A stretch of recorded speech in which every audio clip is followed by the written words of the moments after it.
오늘은 온전함을 사모합니다. 세 번째, 목자의 심정을 통한 온전함. 또 본문도 상당히 익숙한 본문인데요, 익숙한 본문에서 보물을 발견하기를 바랍니다. 우리가 예수님을 믿는다 그렇게 하는데, 예수님을 믿는다고 다 예수 믿는 게 아니에요. 예수님을 믿는다 그럴 때 성경을 믿어야 올바로 예수 믿는 것이에요. 예수 믿는다 그러면서도 성경을 다 안 믿는 분들이 있어요. 부활 사건이라든지 그 다음에 이런 예수님의 기적 사건, 그걸 그냥 영적으로 해석하고 그걸 역사적으로 문법적으로 실제적으로 해석을 안 하는 사람이 있어요. 그 다음에 또 성경을 믿는다고 하지만 또 엉터리도 말해요. 성경 다 믿는다고 그러면서도 교회 내에서 싸우고, 그 다음 남 비난하고, 그 다음 늘 상처받고. 우리가 성경도 믿어야 되고 다 해야 되지만 진짜 중요한 것은 뭐냐면 하나님의 심정을 깨달아야 돼요. 그리고 성경에 나타나는 십자가를 믿어야 되고, 하여튼 하나님의 심정을 깨달아요. 십자가는 하나님의 심정이니까. 그리고 하나님의 심정의 키가 뭐냐? 하나님의 심정의 키가 뭐냐면 목자의 심정이에요. 성경 전체를 관통하는 목자의 심정이 있어요. 저는 이것을 깨닫고 난 다음에 저는 분에 넘치는 참 은혜를 받았고, 성경 전체를 관통하는 목자의 심정을 깨닫고 난 다음에 저는 분에 넘치는 사역의 열매도 얻었고, 또 하나님이 불쌍히 여겨주셨어요. 사람은 인생을 살다 보면 마음에 안 드는 사람도 있어요. 마음에 안 드는 일도 있어요. 그런데 그런 마음에 안 드는 사람과 마음에 안 드는 일, 이런 것들이 자꾸 부닥치다 보면 우리도 모르게 사람이 이렇게 고착이 되고 싶고, 시각이 말이죠, 좁아가지고 잘못 판단하고 그러면 안 되는 거예요. 그래서 우리의 영적 에너지를 잘못 쏟으면 안 되고, 시각을 바로 잡아갖고 바른 방향을 잡아갈 수 있도록 제일 저나 또 저희 생애, 아니면 이 말씀 통해서 깨닫는 것은 뭐냐, 목자의 심정을 제대로 깨달으면 우리의 시각이 협소하지 아니하고 하나님의 시각을 가지고 인생살이 하나님의 뜻대로 살아갈 수가 있는 것이에요. 이게 보화예요, 보석이에요. 그리고 하나님은 가끔 가다가 하나님의 백성들에게는 고정화되지 아니하고 고체가 되지 아니하고 협소해지지 않도록 하나님은 자주자주 하나님의 백성들을 흔들어 놓으실 때가 있어요. 자기 만족에 안주하지 않도록 흔드실 때가 있는데, 제가 말씀드린 오늘 목자의 심정을 여러분의 것으로 확인하고 내 것으로 고백하고, 여러분들 이것이 내게 실체화될 때는요, 환경적으로 하나님이 안 흔드셔도 우리는 시각을 바로 할 수 있고, 환경적으로 어려움이 안 생겨도 우리는 그리스도인의 품격과 하나님 주신 디그니티라고 영적인 위엄의 격을 지킬 수가 있어요. 자, 이걸 위해서 이제 제가 딱 몇 가지 말씀을 드릴 텐데, 저에게는 오늘 이 사건이, 이 내용들이 저의 좁은 시각, 이런 것들을 계속 하나님께서는 거의 매이지 아니하고 뛰어넘도록 만들어주신 그 이유를 설명을 할 거예요. 자, 제가 지금 하나님의 심정을 깨달아야 한다는 것은 하나님의 목자의 심정을 깨달아야 된다고 말씀을 드렸는데, 이 목자의 심정이라는 것은 무슨 오목사의 전매 특허도 아니고 성경 전체를 관통하는 가장 강력한 뿌리예요. 성경 뭘요? 전체를 관통하는 강력한 뿌리예요. 창세기 48장에 보면 야곱이라는 사람이, 야곱의 일생은 험악한 일생이었고, 고난과 기쁨이 교차하는 일생이었고, 아픔과 상처와 가족 간의 어려움들이, 수많은 일들이 왔다 갔다 하는 그런 일생이었어요. 그런데 야곱이 그의 생애를 살아가는 다음에 48장에 오면 자기 아들 요셉과 그 다음 손자들을 에브라임과 므낫세에 축복하기 위하여, 또 야곱의 아들들을 축복하기 위하여 야곱이 이제 준비를 하고 선포를 하는데, 창세기 48장에 뭐라고 나와 있냐면, 야곱이 15절에 나의 출생으로부터 지금까지 나를 기르신 하나님, 이걸 세 번역으로 하면 내가 태어난 날로부터 오늘에 이르기까지 나의 목자가 되어주신 하나님. 나의 뭐가 되어주셨다고요? 목자가 되어주신 하나님. 그러니까 성경 전체를 관통하는 중요한 것이 뭐냐면 하나님은 우리의 목자이시다. 이걸 나중에 요셉이란지 그의 자손들을 깨닫고 나는 시편 80편에 보면 항상 고백하는 게 뭐냐면, 요셉을 양떼같이 인도하시는 이스라엘의 목자요, 야곱 요셉, 그것이 이스라엘 전체를 향하여 우리 민족의 목자가 되어 주십시오. 이것이 맹맥히 흘러서 예수님께서 요한복음 10장에 나는 선한 목자라. 제가 이 온전함을 위하여 몇 가지를 말씀을 드리고, 오늘 목자의 심정을 말씀을 드리고, 다음 주에는 신약에 나타난 이 십자가 신학을 말씀을 드리겠지만, 예수님이 나는 선한 목자라 이렇게 말씀을 하고, 이 요한이 깨달은 이 은혜를 사도 베드로, 수석사도 베드로가 깨닫고 난 다음에 그가 늘 고백하는 것이 뭐냐면, 예수님은 우리의 목자장이시다. 목자장 되시는 분이 우리의 그리스도이시다. 자, 이걸 신구약 전체를 통하여 관통하는데, 우리는 흔히 이런 생각을 해요. 예수님이 목자이시고 성자 예수 그리스도가 목자이신데, 우리 삼위일체적인 개념에 보면 성부 하나님은 창조주이시고 이 목자와 관계가 없다고 생각해요. 아니에요. 이 목자의 심정, 목자 되심은 예수님만이 아니라 성부 하나님 자체가 목자이셨어요. 성부 창조주 하나님 자체가 목자의 심정을 가지고 사역하셨어요. 그러니까 제가 말하는 이 목자의 심정은 창조 때부터 있어진 거예요.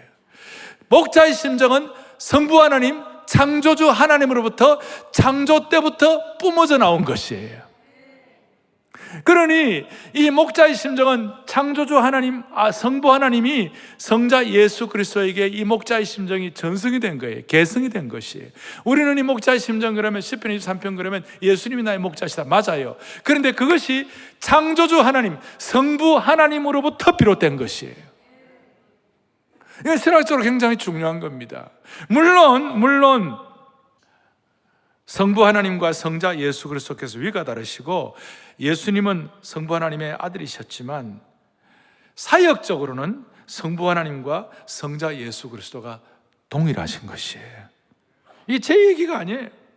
요한복음 17장에 보면 요한이 이걸 깨닫고 난 다음에 요한이 뭐라고 얘기했냐면, 아버지여 내게 주신 자도 나 있는 곳에 나와 함께 있어 아버지께서 창세전부터 나를 사랑하심으로 내게 주신 나의 영광을 그들도 보게 하기를 원하나이다. 그러니까 예수님은 창세전부터 하나님 아버지의 사랑을 받은 것이에요.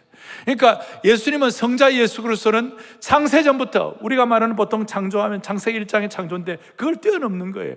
그러니까 하나님 아버지와 예수 그리스도의 그 아버지의 무한하신 그 세계의 창조 때부터, 그때 창조 때부터 하나님 아버지는 목자의 심정을 가지고 계시고, 그 목자의 심정이 예수 그리스도께 그대로 계승된 줄로 믿습니다.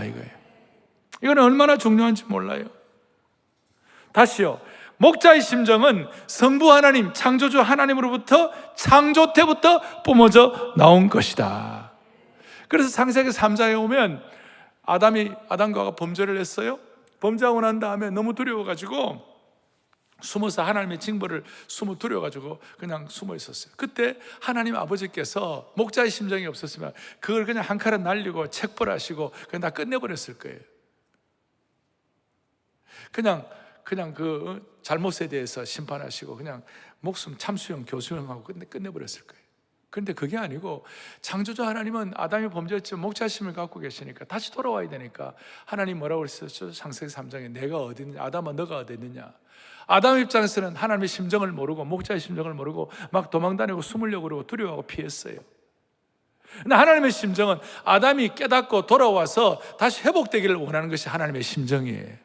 이건 제 해석이 아니에요. 성경 전체에 맹맥하게 흐르는 일관성 있는 성경의 하나의 뿌리예요, 이것이. 왜? 창세기 3장 내가 어디냐 그러는데 바로 하나님께서 아담에게 여자의 후손 예수 그리스도 보내셔가지고 회복되실 것을 말씀하신 것이에요. 이것이 원시 복음이에요. 그래서 오늘 제가 말씀드리는 것은 목자의 심정은 무슨 오목사의 주장뿐만 아니라 목자의 심정은 창조주 하나님으로부터 비롯된 것이다. 왜 이것이 중요합니까? 성부 하나님과 성자 예수 그리스도가 동일하게 가지신 것이 목자의 심정은 왜 이리 중요합니까? 많은 그리스도인들이 성부 하나님을 거룩하시고 근엄하시고 책벌하시고 징벌하시고 진노하시는 아버지 정도로 생각하는 거예요. 그래서 저는 어릴 때 하나님 아버지를 생각하면 굉장히 무섭고 두려웠어요. 왜 무서웠겠어요? 내가 떳떳하고 그래 무섭지가 않죠. 그러나 나는 늘 어릴 때부터 이 성경의 수준이 있었기 때문에 제가 초등학교 5학년 때요, 구약 5번, 신약 8번 읽었어요. 별로 많이 안 읽었습니까? 그렇다면 이게 아니고 성경을 그래 읽으니까 늘 저는 제 죄성에 대해서 민감했어요. 너무 하나님이 두려웠어요. 저는 그때 누가 오늘 이 목자의 심정에 대한 신학을 제게 가르쳐 줬으면 저는 훨씬 더 밝고 사춘기 시대의 어떤 그런 가슴앓이도 하지 아니하고 더 귀하게 보냈을 거예요. 여러분, 우리 주위를 살펴보면 너무나 어려운 일들이 많아요.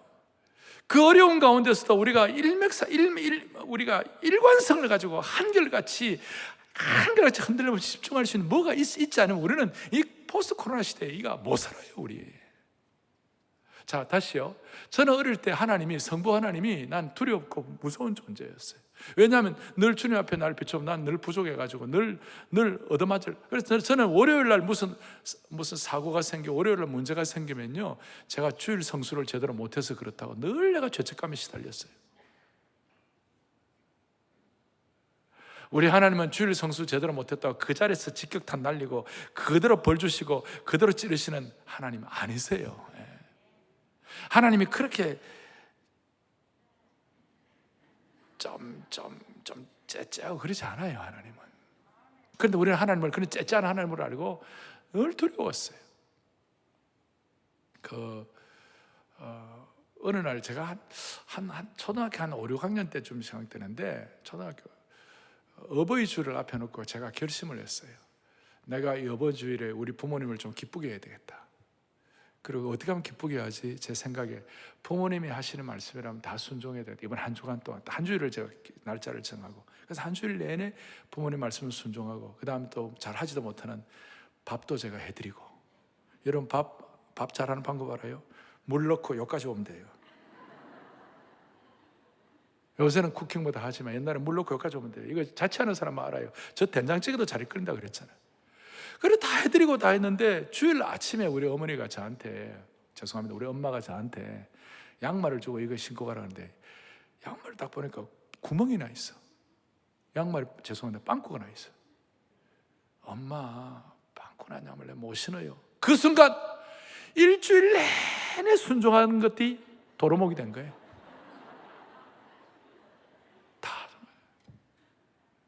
그 양말, 그 구멍난 양말, 어릴 때 우리 아버지 교회 가난한 개척교회였기 때문에 그게 시멘트 바닥 위에다가 돗자리를 깔고 예배를 드렸는데 무릎 꿇고 예배를 드렸어요. 그러면 내가 구멍난 양말을 신으면 뒤에서 다 보일 거 아니에요. 특별히 여학생들이 보면 뭐라 그랬어요. 제가 어릴 때 성경을 많이 읽으니까 내가 조숙을 했어요. 그러니까 오늘 일주일 내내 지켜도 마지막 못 지키는 게 인생이에요. 내 이런 간증을 듣더니 우리 저와 같이 일어날 형제가 그래요. 자기는 주일학교 다닐 때 앞자리 가서 못 앉았대. 너무 죄가 많아서 죄 짓고 또 회개하고 죄 짓고 또 회개하고 죄 짓고 이러니까 앞자리에 앉을 자격이 없다는 거예요, 자기는. 그 옆에 있던 어디 여자 사람이 자기는 늘 앞자리에 앉았대. 자기 모범생이 돼가지고. 대체적으로 모범적인 여자분들은 앞에 앉을 자격이 있어요. 근데 대부분 여기도 남자들이 거의 없고 다 뒤에 있잖아요. 왜 내가 막 이런 얘기를 왜 하나? 우리가 너무 부족한 거예요.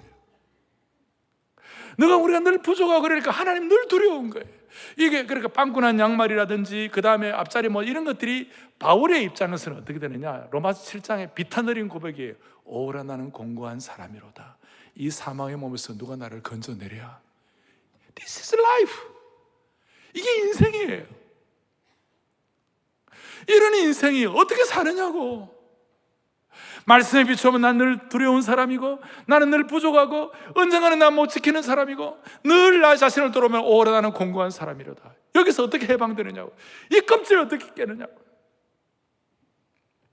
그래서 제가 이 목자의 심정을 신앙적으로, 신학적으로, 목회학적으로, 선교학적으로 이걸 받아들이고 난 다음에 다시 하면 제가 분에 넘치는 사역의 은혜를 받았고, 수많은 갓난신고, 수많은 골짜기, 수많은 찔레, 수많은 가시, 수많은 돌짝밭도 지나가도록 하나님 만들어 주셨어요.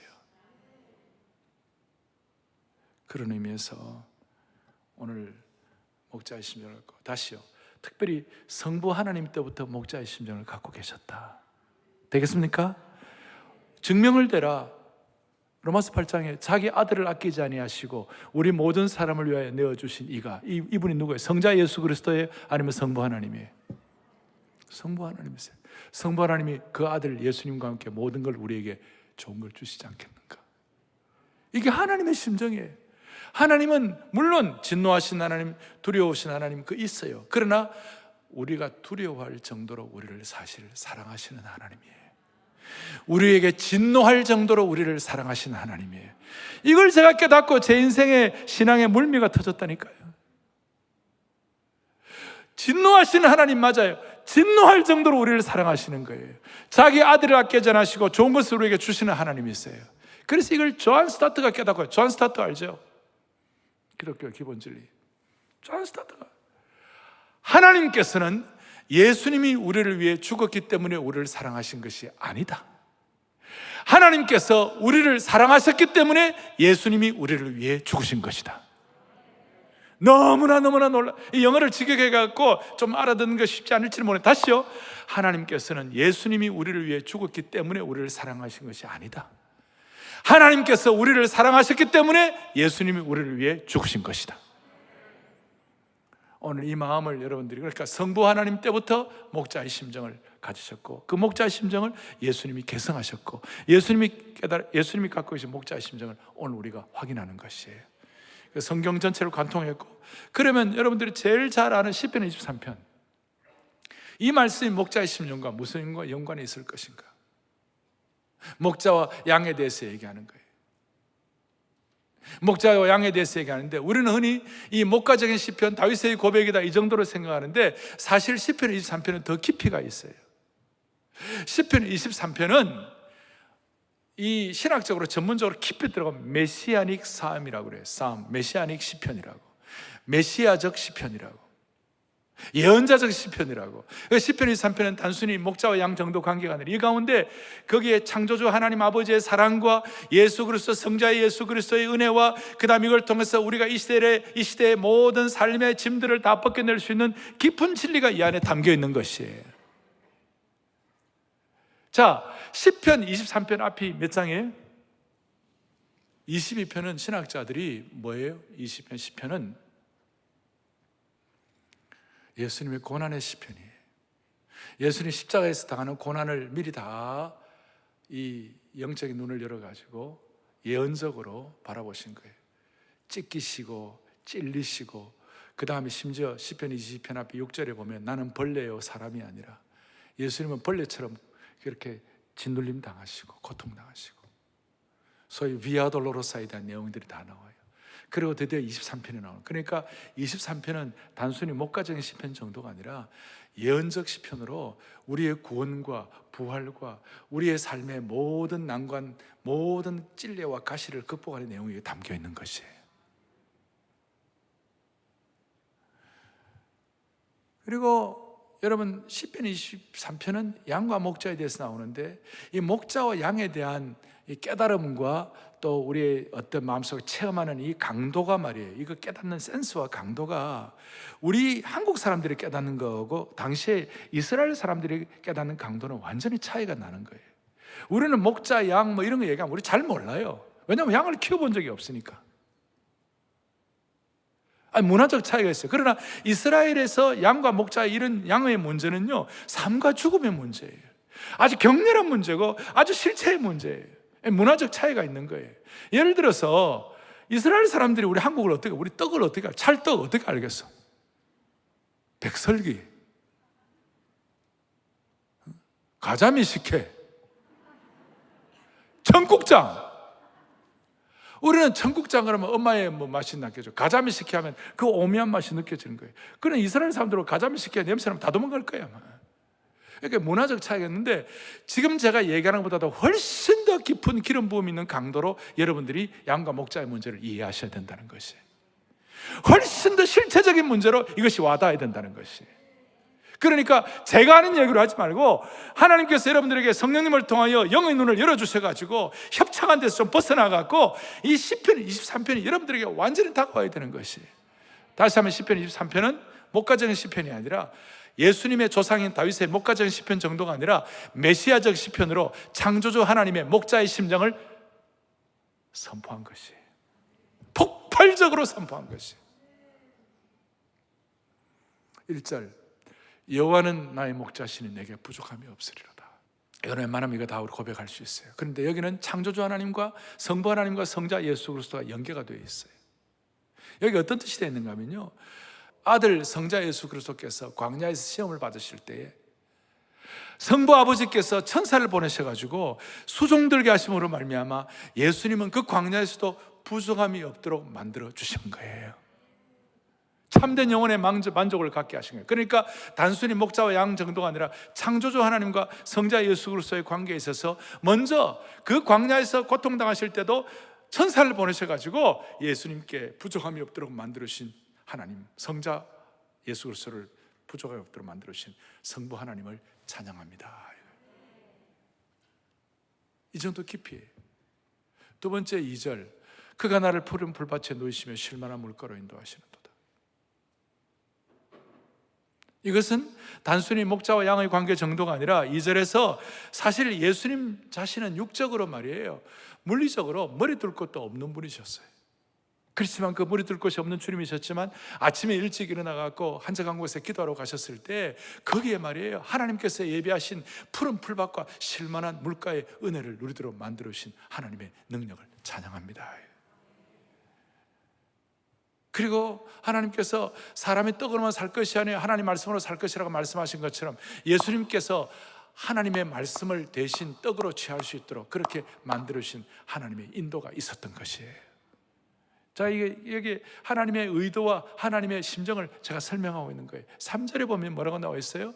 내 영혼을 소생시키시고 자기 이름을 위하여 의의 길로 인도하시는 도다. 할렐루야.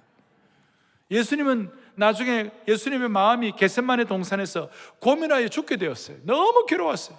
내가 괴로워서 죽게 되었다고 그랬어요. 얼마나 지금 메마른 상황입니까? 그 순간에 겟세마네 동산에서 고민하여 죽게 되었을 때 하나님께서 그 성자 아들 예수 그리스도의 영혼을 소생시키신 줄로 믿으셔야 되는 것이에요.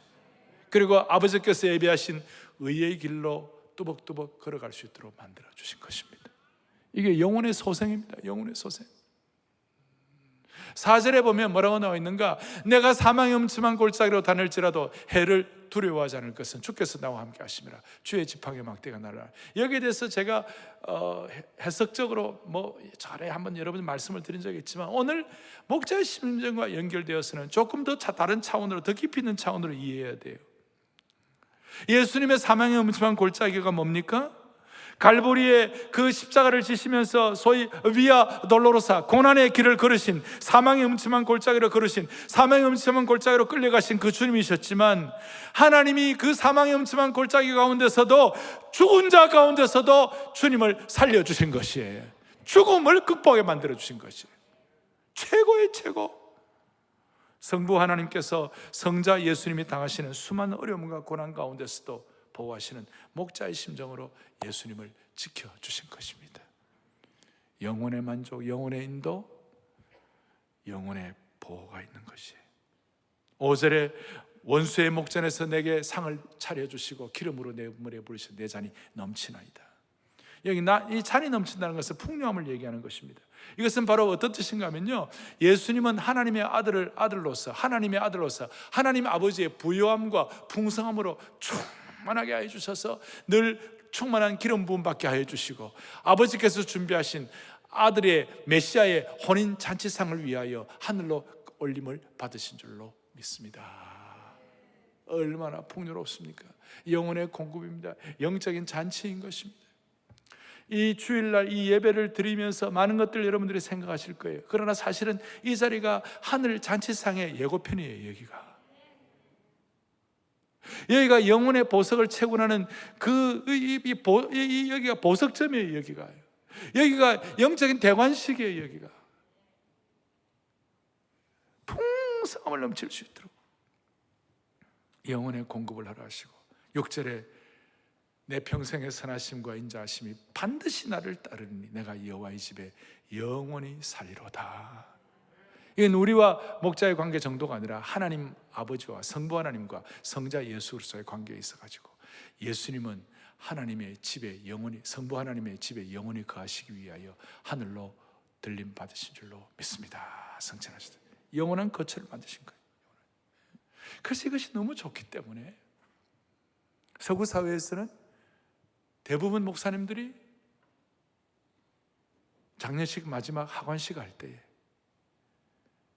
영혼은 주님의 품에 안기고 흙은 흙으로 돌아갈지니라 그러게 하고 난 다음 마지막에 나의 평생의 선하심과 인자심이 정녕 나를 따르니 내가 여호와의 집에 영원히 거하리로다. 최고의 인생의 마지막 종교를 이걸로 하는 것이에요. 단순히 시편을 낭송하는 것이 아니라 성부 하나님의 목자의 심정이 그대로 계승되어 가지고 예수 그리스도를 통하여 주신 그 복음의 은혜가 오늘 우리들에게 미침으로 말미암아 우리에게도 죽어도 죽음을 두려워하지 않는 영원한 거처를 마련하시는 아버지의 심정을 깨닫게 되는 겁니다. 할렐루야. 죽음도 두려워하지 않는 것이. 이게 시편 23편을 예수님의 생애와 접목시켰어요. 새로운 발견이. 정리하면 성부 하나님께서는 성자 예수님의 완전한 목자이셨어요. 그리고 하나님 아버지의 목자 되심 그것 때문에, 그 사랑 때문에 예수님이 그 고난과 어려움 가운데서도 이겨내시고 예수님을 보호하시고 예수님의 공급자가 되신 것이에요. 이것 때문에 예수님은 큰 시험을 당하는 압박 속에서도, 심지어 겟세마네 동산의 흑암 속에서도, 십자가의 고통 속에서도 이 목자의 심정을 깨닫고 이겨내신 것이에요. 사람이 스트레스를 받으면 소화가 안 됩니다.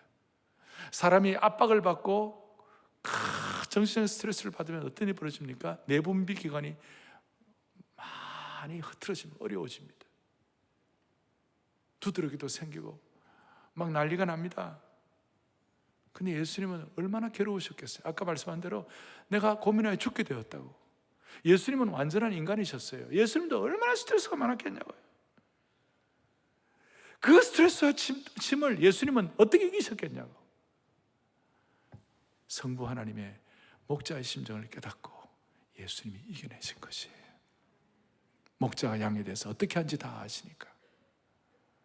그래서 다시 한 목자의 심정의 말로 왕관의 보석과 같고 성경 전체의 보석 중에 보석이라고 믿으시기를 바라는 것입니다. 이걸 깨달으면요, 엉뚱하게 이상한 기독교 신앙의 이상한 색채를 갖지 않습니다.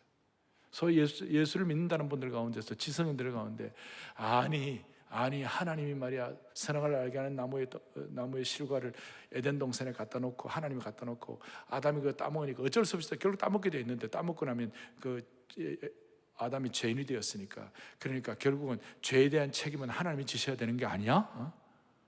그거는요, 하나님의 심정이 어떤지를 몰라서 그런 얘기를 하는 거예요. 우리처럼 생각하는 거예요. 그래서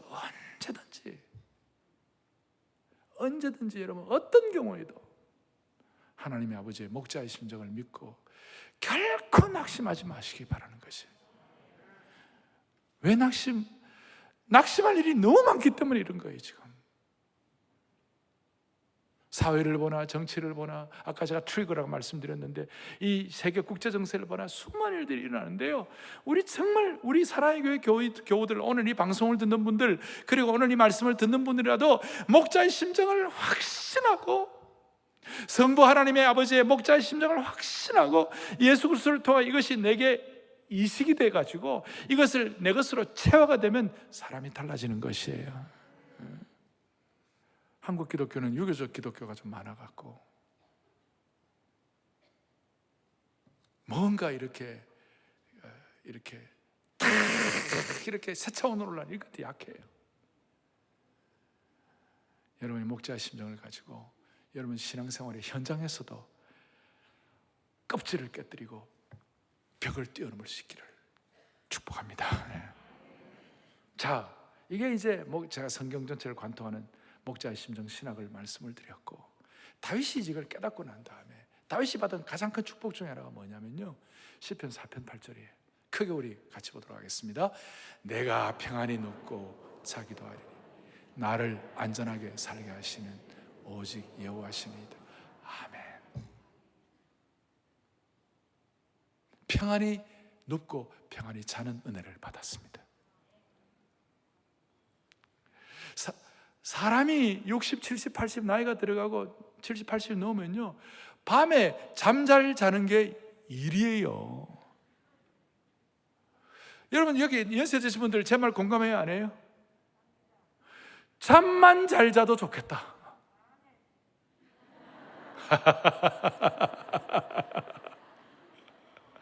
그 아멘 소리가 저에게는 너무나 절실하게 들려요, 진짜. 왜냐하면 70, 80인생 살다 보면 인생에 복잡한 일이 너무 많아. 자식이 애물단지야. 잠 못 이루는 밤이 얼마나 많은지 몰라요. 수많은 찔레와 가시와 돌짝밭과 이런 것들이 우리 앞에 막 펼쳐져 있기 때문에 잠을 이룰 수 없는 그런 일들이 너무 많아요. 그런데 다윗처럼 고생한, 그런 다윗이 내가 평안히 눕고 자기도 하리니 나를 안전히 살게 하시는 오직 목자이시죠. 목자 때문에 내가 평안히 눕고 평안히 잘 수 있다는 거예요. 영어로 보면 밤을 샜다가 stay up all night이에요. 밤샜다. 많은 사람들이 인생의 고된 살이 때문에 밤새는 사람들이 밤에 한 잠도 못 잤다. 사실 한 잠은 아니고 몇 잠은 잤겠죠. 그런데 되게 표현이 한 잠도 못 잤다 이런 얘기예요. 그만큼 인생이 복잡하고 힘든 거예요. 그런데 이 목자의 심정을 제대로 깨달으면요, 정말 어렵고 힘들어도요 평안히 눕고 잘 수가 있어요. 제가 왜 얘기하는지 압니까? 유대나라의 중동이에요. 양은요, 환경이 평안하고 그 다음에 상황이 평안하고 피지컬리 물리적으로 평안하지 못하면 양은 절대로 눕질 않아요. 양은 평안해야 누워요. 양은 파리떼가 들끓는다든지 그 다음에 기생충이 있다든지 아니면 환경이 어렵다든지 아니면 뭔가 불안한 환경이 된다든지 이런 일이 되면 양은 눕지를 못해요. 눕지를 못해. 그게 양이에요. 그런데 목자가 와가지고 얼려주고 환경을 평안하게 해주고 좋게 해주면요, 양은 누워요. 희한한 일이에요. 제가 좀 정리해 드릴게요. 양은 두렵거나 배가 고프거나 갈증을 느끼거나 불안할 때는 눕지 않아요. 파리나 기생충이 괴롭힐 때 눕지 않아요. 하지만 양들은 아무런 방해도 없이 주위가 고요하고 평화로워지면 몸을 바닥에 누이는 것이에요. 환경이 조성되지 않으면 불안해가지고 이리저리 계속 몸을 움직이고 잠을 자지 않고 초조해하면서 체중이 줄어들고 자라지 못해요. 제가 지금 우리 얘기하는 게 양 얘기하는 거예요. 밤에 잠을 자지 못하고 초조해하고 체중이 줄어들고 자라지 못하는 사람들 안 봐도 여기 몇 명 있어요, 지금 여기에. 그럴 때 목자가 곁에서 달래주고 긴장을 풀어주면 양들이 비로소 몸을 누이고 잠을 자는 것이에요. 우리 인생살이에 우리 양 같은 존재인데, 미련한 존재이고 부족한 존재인데, 양 같은 존재가 우리가 평안함을 누리기 위해서는 목자의 심정을 깨달으면 이것이 해결되는 것입니다. 우리가 고통당하고 우리가 고난당하고 우리가 죽으라고 고생하고 우리 미칠 정도로 힘드는 것은 목자의 심정을 가신 아버지의 뜻이 아니에요. 그런데 가끔 고난과 어려움을 주는 이유는요, 그걸 통해서 진짜 하나님을 더 신뢰하게 되고 그것 때문에 주님 더 의뢰하게 될 때 우리는 비로소 평안을 느끼는 것이에요. 어제도 제가 우리 사람 이런 얘기했는데, 여보 힘들어도 그래도 지금이 감사하지? 우리 사람이 가만히 있지 아니하고 이렇게 하지 아니하고, 그래요, 그 말이 맞아요, 그랬어요. 내가 할렐루야. 이제 중요한 거 마무리하겠습니다. 그럼 목자의 심정이 우리에게 이식이 돼야 돼요. 성부 하나님의 목자의 심정이 예수 그리스도께 이식이 됐어요. 이전이 됐어요. 트랜스퍼가 되고 전가가 됐어요. 우리에게도 이것이 이식이 되어야 할 줄로 믿습니다. 제가 발음이 정확하지 못해서 미안한데 이식이 되어야 할 줄로 믿습니다. 이식이 된다는 것은 예수님의 목자의 심정이 우리가 깨달아져야 되는 거예요. 그리고 예수님의 목자의 심정을 우리가 심장 수술하듯이 우리 속에 넣어야 되는 것이. 그러니까 목자의 심정이 우리에게는 심장으로 이식돼야 되는 것이. 여러분, 우리가 심장이 다 이렇게 망가져가지고 심장 이식 수술을 받는 분들 얘기를 들어보세요. 들어보면 내 심장이 아니에요. 남의 심장이에요. 남의 심장이 내 속에서 펄떡펄떡거리는 거예요. 잘 이식이 되고 잘 이뮨 시스템이 잘 돼가지고 잘 적응이 되면 새로운 심장을 가지고 새롭게 사는 것이에요. 따라서 목자의 심정이 내면적으로 심장이 잘 이식이 되면 무슨 일이 벌어지는가? 내 내면이 기쁘고 매력적인 사람이 되는 것이에요. 왜냐하면 예수님의 것이 내 속에 들어와 있기 때문에 내 속에 내 예수님의 심장이 살아있는 거예요. 내가 예수님이 내 속에 살고 내가 예수님이 산다는 말이 뭐예요? 목자의 심정을 깨닫고 그 심정으로 내가 주님 앞에서 살아가게 될 때 나는 매력 있는 사람이 되고 기쁨이 있는 것이에요. 예수님이 그랬어요. 예수님이 하나님의 목자의 심정을 갖고 있으니까 예수님이 가는 곳마다 지남철에 자석에 쇠가 붙들어 붙듯이 수많은 사람들이 아침 일찍에도 사람들이 벌떼같이 몰려들고 낮에도 모여들고 저녁에도 모여들고 예수님께 매력이 있으니까 오늘 우리에게도 이런 매력을 주시기를 원하는 것이에요. 왜냐하면 밤에 잘 자잖아요. 계속 밤에 잘 자면요 이런 매력이 있는 거예요. 영육간에 늙지 않는 축복을 주셨으면 좋겠어요. 매력 있는 사람. 그리고 외부적으로는요 웬만한 장애물과 웬만한 위험도 극복할 수가 있는 것이에요. 양들은 어쩔 수 없이 앞에 약탈자들도 있고 도둑들도 있고 수많은 산의 절벽들도 있고 질병과 가시덤불의 위험에 놓여 있어요. 찔레와 가시가 있어요. 요즘과 우리 식으로 말하면 코로나와 같은 어려움이 우리 앞에 놓여 있는 거예요. 푸른 초장과 실만한 물가도 있지만 어떨 때는 돌짝밭과 가시밭길도 있는 것이. 이런 것들 때문에 대부분의 사람들은 좌절과 실망과 충격과 절망을 느낄 때 많아요. 그런데 희한하게도 목자의 심정이 이식된 사람은 이걸 극복할 능력을 갖는 것입니다. 희한하게도 이런 매력 주시고 극복할 수 있는 능력 주시기 바랍니다. 할렐루야.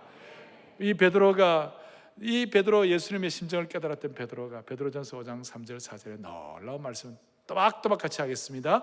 맡기운 자들에게 주장하는 자세를 하지 말고 오직 양무리에 본이 되라. 4절 다 함께 그리하면 목자장이 나타나실 때 시들지 아니하는 영광의 면류관을 얻으리라. 아멘. 영광의 면류관을 하나님이 예비하신 것이에요. 목자의 심정으로 살고 목자의 심정으로 밤을 지나고 목자의 심정으로 영혼을 섬기고 목자의 심정으로 제자의 삶을 온전함을 추구하며 살아갈 때 하나님은 우리에게 영광의 면류관을 주는 것이에요. 성경 보면 면류관이 여러 개 나와 있는데 썩지 않을 면류관, 기쁨의 면류관, 자랑의 면류관 이런 면류관이 나오는데 제가 볼 땐 최고의 면류관이 영광의 면류관이에요. 영광의 면류관은 목자의 심정을 깨닫고 목자의 심정을 삶에 이렇게 펼쳐나가는 사람들에게 주시는 축복이에요. 이걸 깨달으면 하나님의 일에 대해서 참관만 하지 아니하고 참여하는 사람이 될 수가 있습니다. 정리하십시다. 저는 목자의 심정을 깨닫고 수많은 난관들을 극복할 수 있는 힘을 주님이 주신 것처럼 목자의 심정은 성경 전체를 관통하는 은혜의 고속도로인 줄 믿으셔야 되는 것이에요. 그리고 온전함을 향해 나아가는 기쁨의 지름길이 목자의 심정이에요. 일생 지치지 아니하고 한결같은 상록수 신앙생활을 할 수 있도록 도우시는 영적 충전소, 영적 발전소가 바로 목자의 심정이 될 수가 있습니다. 종교개혁자들은 성령님께서는 말씀의 수레를 타고 다니신다 그랬어요. 성경 전체를 관통하는 말씀의 수레의 핵심이 뭔가? 목자의 심정이에요. 이 목자의 심정을 통해서 여러분들의 삶의 수레를 그리스도에게 메고 온전함을 향하여 달려가는 영광스러운 주의 권속들 되기를 축복합니다. 목자의 심정으로 평생이 축복이 되시기를 바랍니다. 두 손 다 펼치시고요. 찬송가 우리 주님의 마음 본받아 살면서 그 온전하심 나도 이루리 주님의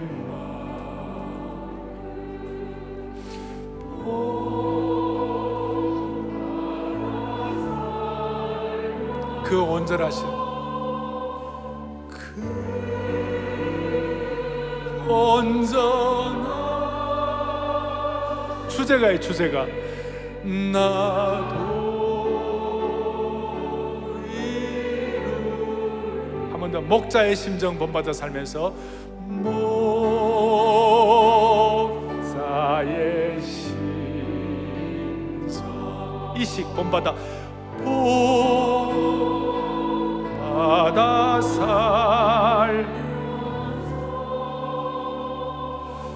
그 온전한 나도